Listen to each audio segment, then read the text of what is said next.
Volvemos al Evangelio de Lucas, que ya estamos comentando desde hace días. Hoy voy a leer un pasaje, que es el Evangelio de Lucas, en el capítulo 4, y vamos a leer del versículo 16 al versículo 30. Voy a leer este pasaje. Básicamente tenemos, como ahora veremos, pues los sucesos que ocurren en Nazaret, y parece ser que es después de lo del bautismo, después del momento del bautismo, cuando Jesús, dice que el versículo 14 ya nos decía que Jesús regresó a Galilea, en el poder del Espíritu se extendió su fama por toda la comarca. Eso lo dice el capítulo 4, 14, y el 15 enseñaba en las sinagogas de ellos, siendo alabado por todos. Eso es una introducción a lo que ocurre ahora. Jesús enseñaba en las sinagogas y ahora nos va a hablar de lo que ocurrió en la sinagoga de Nazaret, donde Jesús se había criado, donde había crecido, puesto que allí estaba la familia. Dice: y fue a Nazaret, donde había sido criado, y en el día sábado entró en la sinagoga y, conforme a su costumbre, se levantó a leer.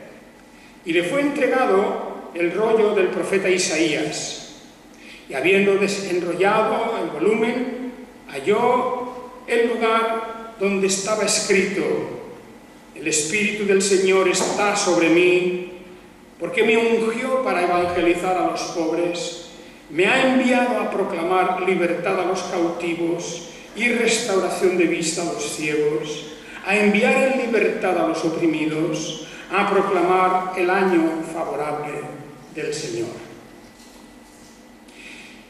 Y habiendo envuelto el rollo, lo devolvió al asistente y se sentó. Y los ojos de todos en la sinagoga estaban fijos en él. Y comenzó a decirles: hoy se ha cumplido esta escritura en vuestros oídos. Y todos daban testimonio de él y se maravillaban de las palabras de gracia que salían de su boca, pero decían: ¿no es este el hijo de José? Entonces les dijo: sin duda me diréis este proverbio: médico, cúrate a ti mismo. ¿Cuántas cosas oímos que se han hecho en Cafarnaúm? Hazlas también aquí en tu tierra. Y añadió: en verdad os digo que ningún profeta es grato en su tierra. Y en verdad os digo que muchas ciudades había en Israel en los días de Elías, cuando el cielo fue cerrado por 3 años y 6 meses, mientras hubo una gran hambre en toda la tierra. Pero a ninguna de ellas fue enviado Elías, sino a una mujer viuda en Sarepta de Sidón. Y muchos leprosos había en Israel en tiempo del profeta Eliseo, y ninguno de ellos fue limpiado, sino Naamán, el sirio. Oyendo estas cosas, todos se llenaron de ira en la sinagoga, y levantándose, lo sacaron fuera de la ciudad y lo llevaron hasta la cumbre del monte sobre el cual había sido edificada la ciudad de ellos, para despeñarlo. Pero él, pasando por en medio de ellos, prosiguió. Bien, vamos a dejar aquí esta lectura, este pasaje, y vamos pues a comentar lo que acabamos de leer. Estamos en el momento en que Jesús comienza su ministerio público. El Señor Jesucristo acaba de pasar por la experiencia de la tentación, acaba de pasar por la experiencia de aquella prueba a la que fue sometido por causa, digamos, de el odio satánico en cuanto a intentar frenar y parar lo que venía a continuación, que era todo este ministerio de redención. Satanás se siente amenazado. Satanás sabe que el reino de las tinieblas, su reino, está en peligro. Y por eso aparece, como comentábamos ya el domingo pasado, aparece en este momento para someter a Jesús a una tentación. La destrucción que había empezado, o el intento de destrucción que había comenzado ya en el nacimiento de Jesús, o la infancia de Jesús, pues ahora se ve aquí otra vez en este momento de la tentación. Y después de la tentación, dice el Evangelio que Jesús regresa a Galilea, en el poder del Espíritu, fortalecido por aquella tentación que había superado, como no podía ser de otra manera, porque, como dice la Escritura, Dios ni tienta a nadie, ni Él puede ser tentado, en el sentido de que no puede caer en la tentación, provocada, como en este caso, nada menos que por el espíritu de las tinieblas, saliendo triunfante de aquella tentación en donde se manifiesta su poder, su autoridad, donde se manifiesta también, sobre todo, la perfecta claridad que Él tiene de su misión, lo que Él viene a hacer. Entonces va a comenzar su ministerio público en Galilea. Bien, en Galilea, pues, como ya sabemos, era tierra propiamente de los judíos también, en el norte. Era la tierra donde se menciona aquí a Elías y a Eliseo, el ministerio de estos, y era la tierra donde él se había criado y de donde había sacado a la mayoría de sus discípulos, los que más tarde veremos. Pero nos dice el versículo 14 que ya él había comenzado en el poder del Espíritu a predicar y a anunciar el Evangelio en las sinagogas de los judíos, las sinagogas de ellos. Se remarca aquí esa idea de las sinagogas de ellos, aunque también era la sinagoga donde el Señor Jesús acudía, en cumplimiento pues, de las tradiciones y el cumplimiento de los mandamientos de Dios. En el día de reposo, el día del sábado, él iba a la sinagoga. Y Nazaret, su propio pueblo, diríamos, no donde había nacido, pero sí donde había vivido con su familia. Y en ese día, sábado, en que él llega a Nazaret, fue a la sinagoga, dice, conforme a la costumbre y conforme también a otra costumbre, se levantó a leer. Ya siendo un varón adulto, tenía, y sabiendo leer, pues tenía el privilegio de poder tomar las Escrituras, de poder tomar el rollo de las Escrituras y hacer una lectura. Le fue entregado el rollo del profeta Isaías. Y podemos imaginar a nuestro Señor lentamente desenrollando el libro, el rollo del profeta Isaías, y comenzó a leer en este lugar especial, donde dice: el Espíritu del Señor está sobre mí, porque me ungió para evangelizar a los pobres, me ha enviado a proclamar libertad a los cautivos y restauración de vista a los ciegos, a enviar en libertad a los oprimidos. Bien, el mensaje que nos da aquí Isaías, claro, es un mensaje típicamente mesiánico, es la labor del Mesías, la función, el ministerio que él viene a cumplir. Y creo que vale la pena que nos detengamos en esta cuestión. De muchas cosas habla Isaías. Cuando leemos el libro de este profeta, encontramos pasajes que son muy amenazantes, encontramos pasajes que son de condenación, de juicio, encontramos también los pasajes que son de liberación, pasajes en donde vemos que la obra del Mesías es sobre todo una obra de salvación, una obra de acudir en auxilio de los que están perdidos. Pero es interesante que la lectura que aquel sábado en particular correspondía hacer era la lectura que acabamos de ver. El Espíritu del Señor está sobre mí. Acordémonos de cuando el bautismo que había ocurrido hacía poco, Jesús bautizado por Juan el Bautista, y cómo descendió el Espíritu Santo sobre él en forma corporal como de paloma, etc. Y surgió aquella voz del cielo: tú eres mi Hijo amado, en ti hallo mi complacencia. Pues eso dice, el Espíritu del Señor está sobre mí. Él es el ungido, el Cristo, el Mesías, aquel que realmente viene a cumplir una misión particular, estipulada y definida y decretada por el Padre Eterno. Es la labor que Él viene a hacer, el trabajo que Él viene a hacer. Y creo que es importante, porque es verdad que en otros lugares el Señor Jesús habla de su ministerio de muchas maneras, habla también de juicio, no lo olvidemos. En este mismo Evangelio, al final, hay ese gran discurso ya del juicio final. Y el Señor no esconde nunca, de ningún modo, lo que Él viene a hacer.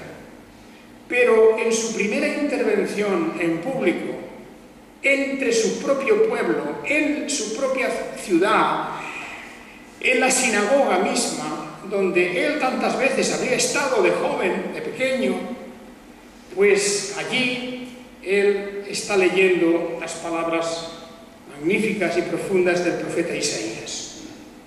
¿Y cuál es el mensaje? Aquí no se habla todavía de juicios, vendrá más tarde. No habla de nada que pueda ni siquiera molestar a los que están escuchando en la sinagoga. Las palabras de Isaías son de las más limpias y luminosas, de las más prometedoras que hay en su profecía, en su libro. El Espíritu del Señor está sobre mí porque me ungió para evangelizar a los pobres, o para dar buenas nuevas a los pobres, para dar buenas nuevas. Aquí, y no nos olvidemos que cuando hablamos de evangelizar, hoy día tenemos un poco equivocado el sentido de evangelizar, pues un poco porque mucha gente lo confunde con hacer proselitismo. Un poco, a veces hay gente evangélica que va por ahí con un lazo a ver a quién coge, y no es eso lo que Él vino a hacer. El Señor no vino a captar prosélitos. Eso lo denuncia Él precisamente de los fariseos. Los fariseos que tenían un afán proselitista tan grande que eran capaces de rodear la tierra, como dice aquí, ir por todo el país, ir por todo aquel lugar donde vivían, a ver si podían captar a un prosélito para su manera de pensar. Eso es el proselitismo. Pero el Señor no nos ha dado a nosotros la función del proselitismo, sino de la evangelización, que es otra cosa. Es la proclamación de una buena nueva, dejando que la palabra de Dios haga su trabajo en el corazón y en la mente de las personas. No vemos nunca al Señor Jesucristo haciendo proselitismo, tratando de captar de una manera con recursos más o menos psicológicos o con formas de propaganda y de publicidad para captar un grupo de gente o a un individuo. Nunca lo hace. Jesús simplemente comunica la verdad, da su mensaje, habla palabras de esperanza, denuncia el mal y el pecado. Y por eso dice: el Señor me ha ungido para evangelizar a los pobres, para comunicar unas buenas nuevas a los pobres. Eso es lo que hace falta.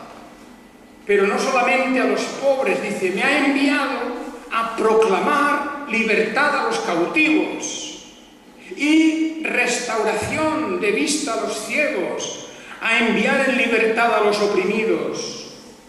Aquí podemos tomar estas palabras en su lado espiritual, simbólico y también en su lado real y material. Por ejemplo, cuando él habla de dar buenas nuevas a los pobres, pues claro que sí, porque él anuncia el reino de los cielos. Él habla de una vida eterna, él habla del perdón y de la misericordia de Dios, él habla de ese reino celestial donde todos nosotros estaremos reinando juntamente con los ángeles y todos los redimidos de todos los tiempos.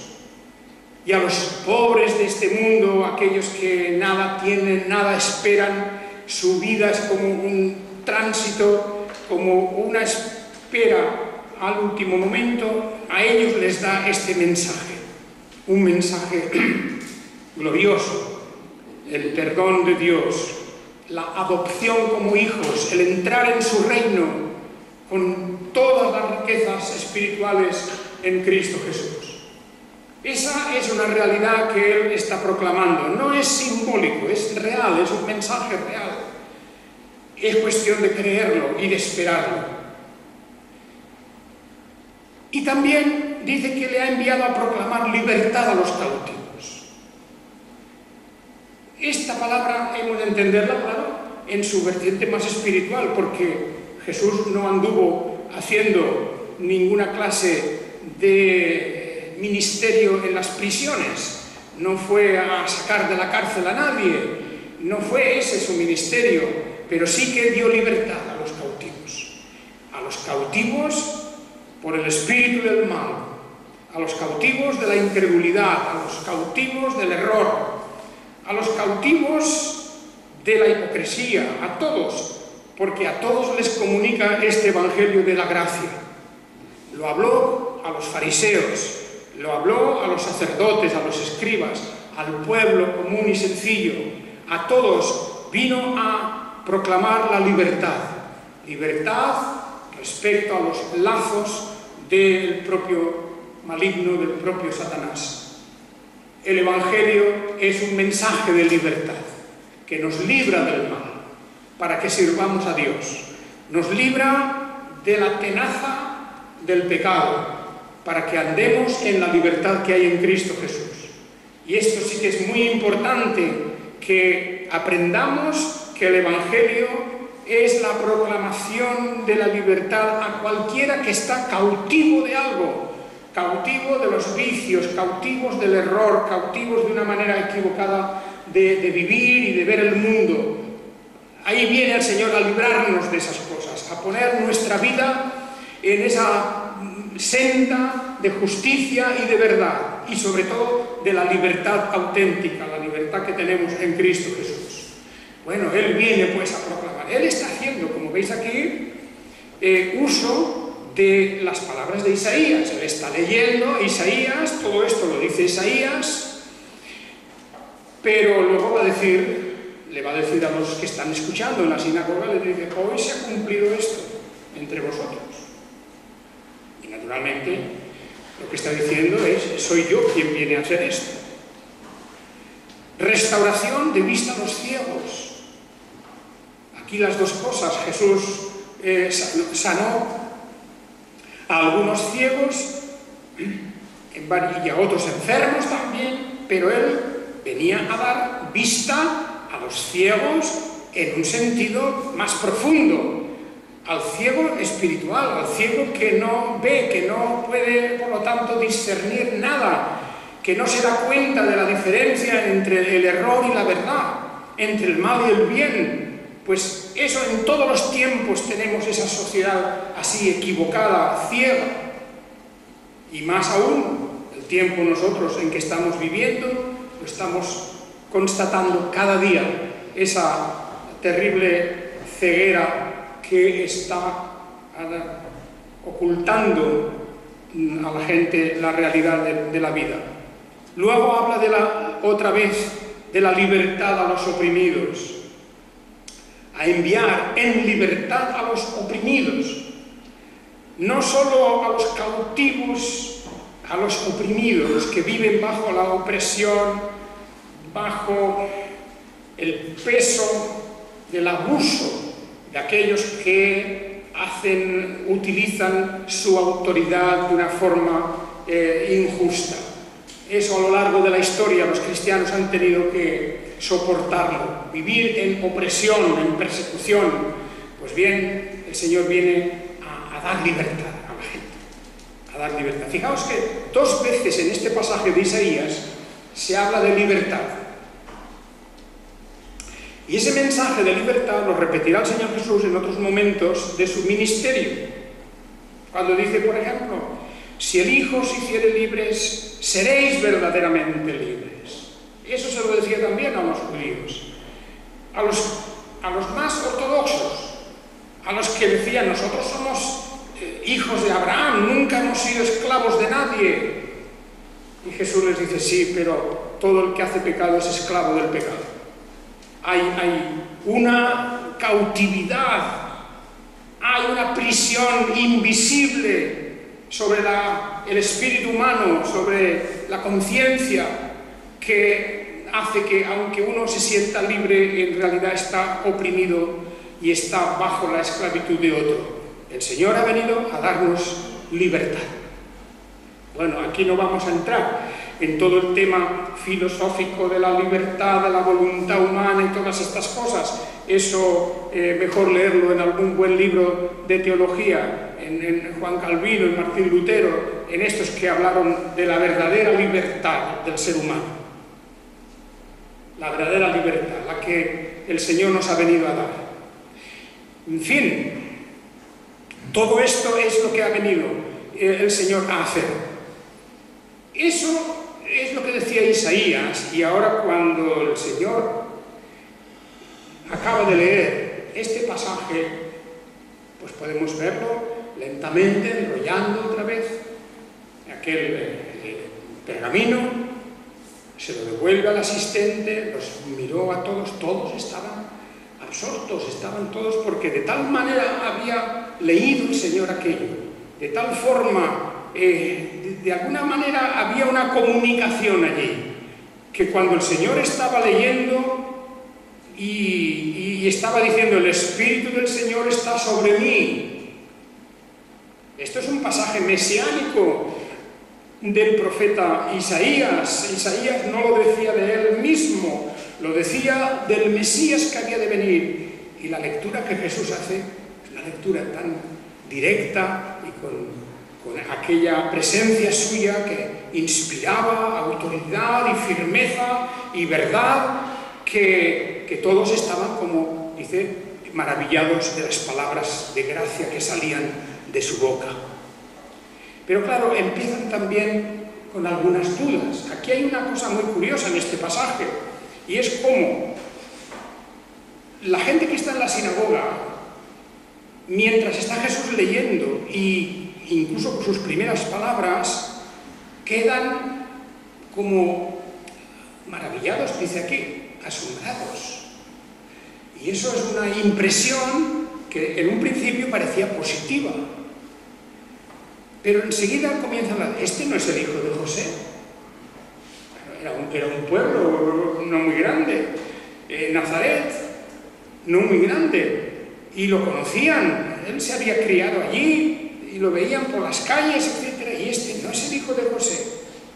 Jesús había marchado hacía un poco de tiempo, había estado en todo lo que significó el bautismo de Juan el Bautista, había estado luego en el desierto, la tentación, o sea que había estado una temporada ausente de Nazaret, y cuando vuelve a Nazaret, la gente dice, bueno, pero este es el hijo de José.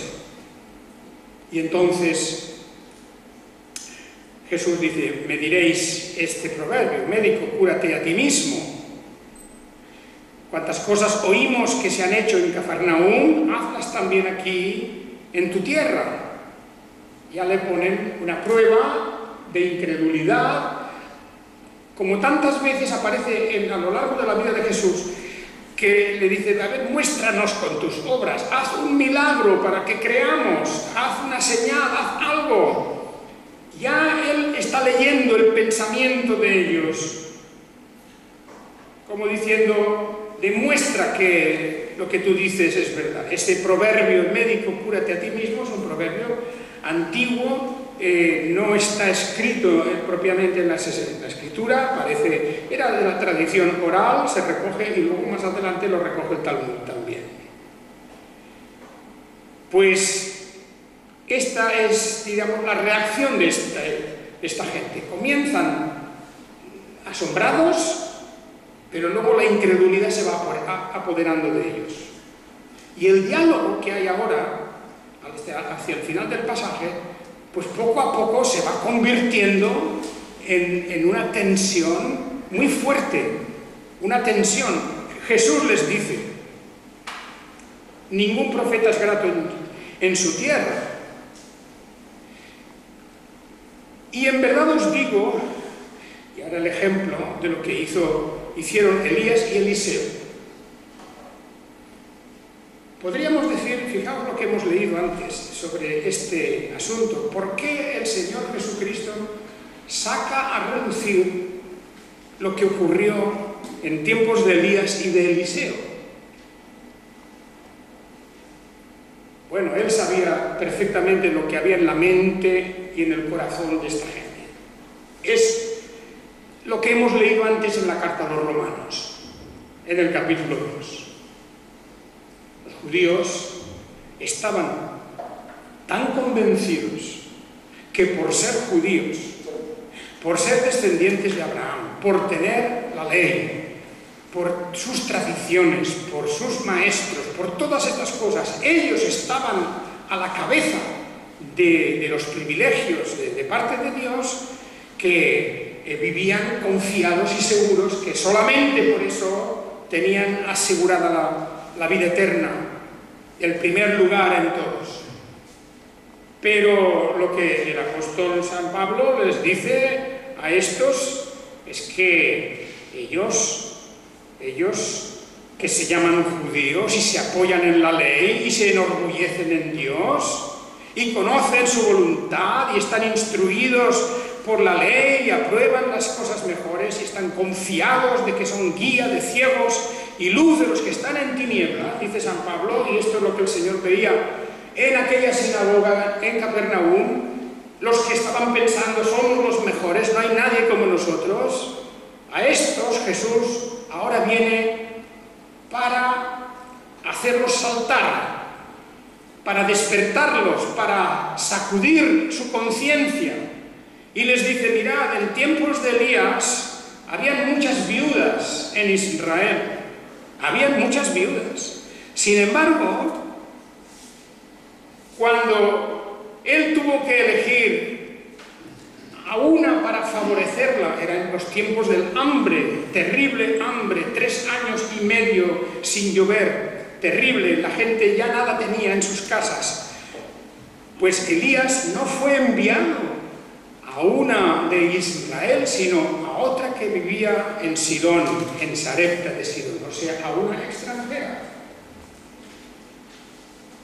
Elías fue a visitar a aquella mujer y a favorecer a aquella mujer.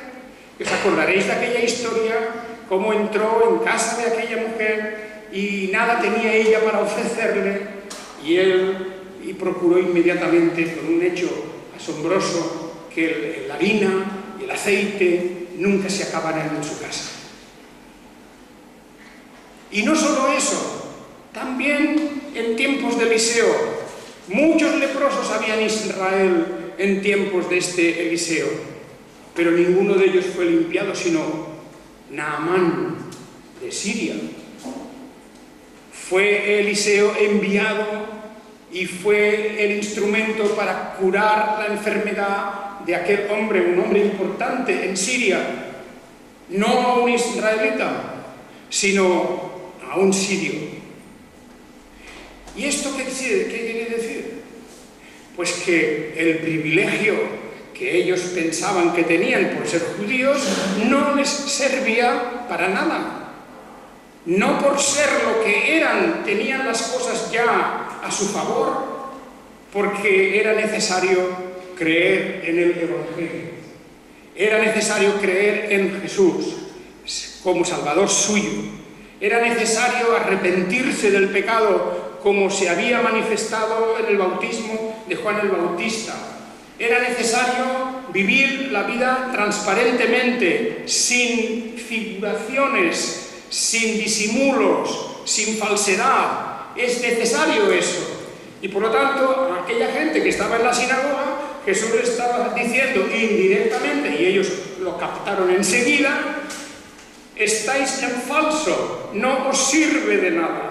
Todo esto que estáis haciendo aquí, toda esa seguridad que tenéis en vosotros mismos, todo eso es como nada. Mirad cómo el Señor envió a aquella viuda a ayudar a aquella viuda que no era israelita. Mirad cómo fue a Naamán en Siria para curarlo de su enfermedad. No hay privilegios, no hay distinciones. Ahora ya el Evangelio es lo que manda. Creed en el Señor Jesucristo y también arrepentíos de vuestros pecados. El Mesías ha venido, la nueva era ha comenzado. El pacto de Dios se extiende por toda la tierra. Él llama a todos para que por el arrepentimiento y la fe comencemos una vida nueva. Este es el mensaje. Naturalmente, cuando oyeron estas cosas, se llenaron de ira en la sinagoga. Jesús les había tocado el punto más delicado, en el lugar más sensible. ¿Cómo es que se atreve a decir este hombre que no somos nada? ¿Cómo nos compara a la viuda de Sarepta o al hombre aquel de Naamán el sirio? ¿Cómo es posible que haga eso? Nosotros somos judíos. Es lo que el apóstol Pablo denuncia aquí. Vosotros creéis todo esto y luego les dice: sí, sois instructores de indoctos, maestro de niños, que tenéis la ley, la esencia del conocimiento y de la verdad.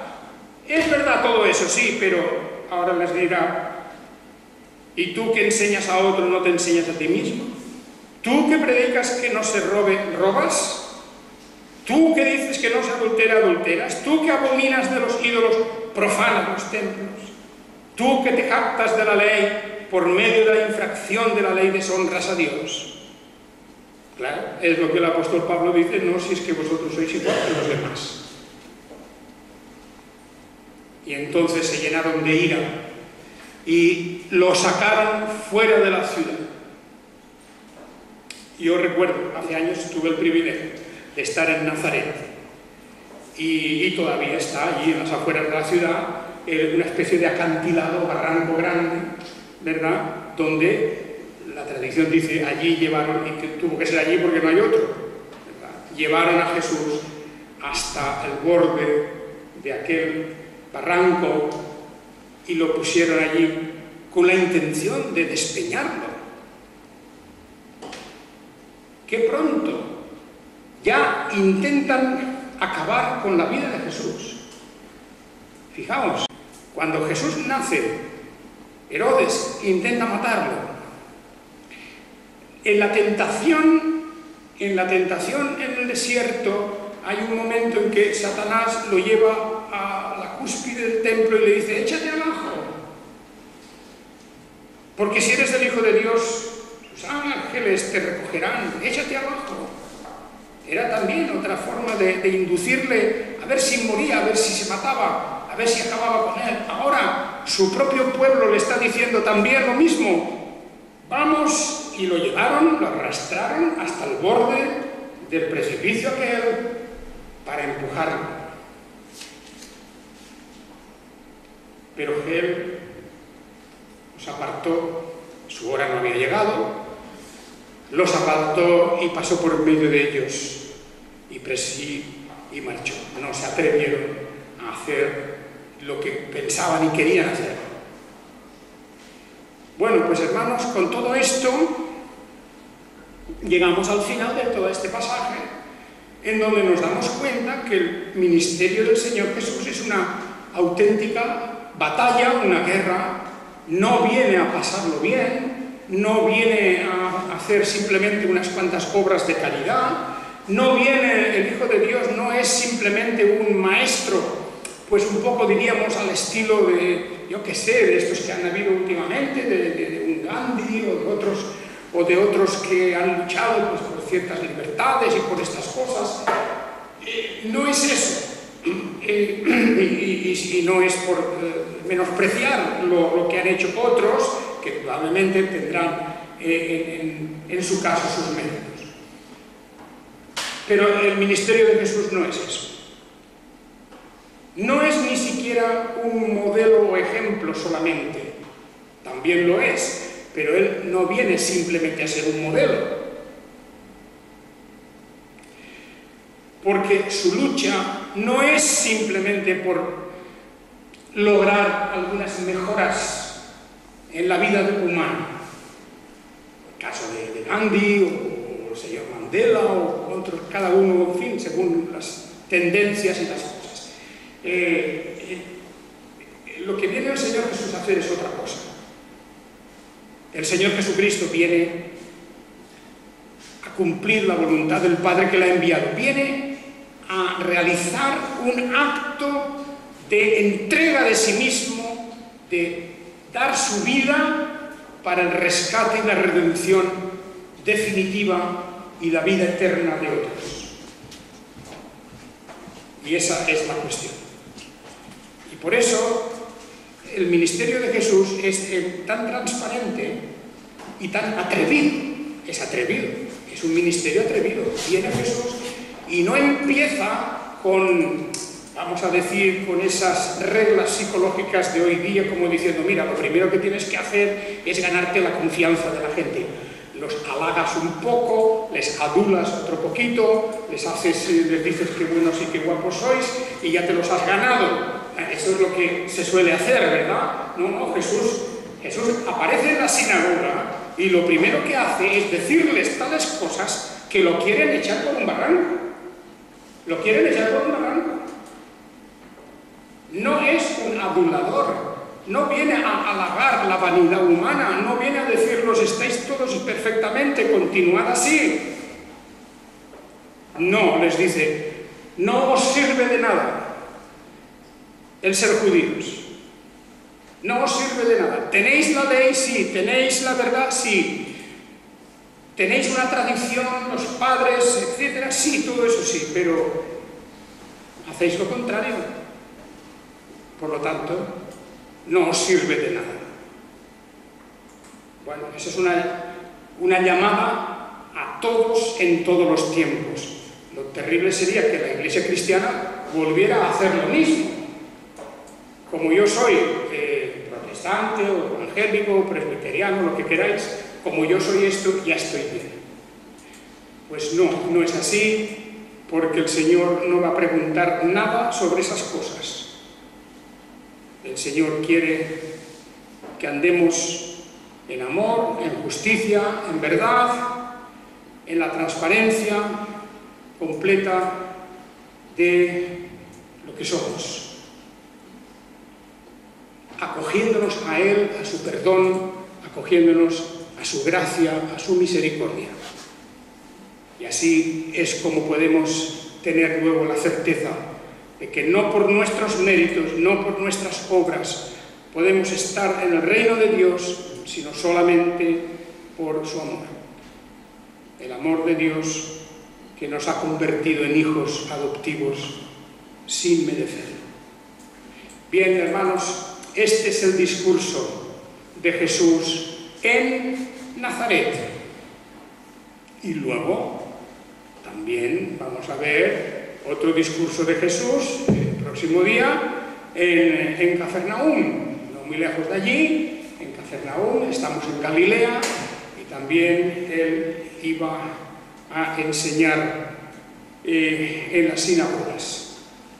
Cada uno de estos episodios tiene realmente una enseñanza extraordinaria. Cómo Jesús, yendo a la sinagoga, se enfrenta directamente con la realidad. Y así va a cumplir su misión hasta el final. Que el Señor los bendiga. Amén.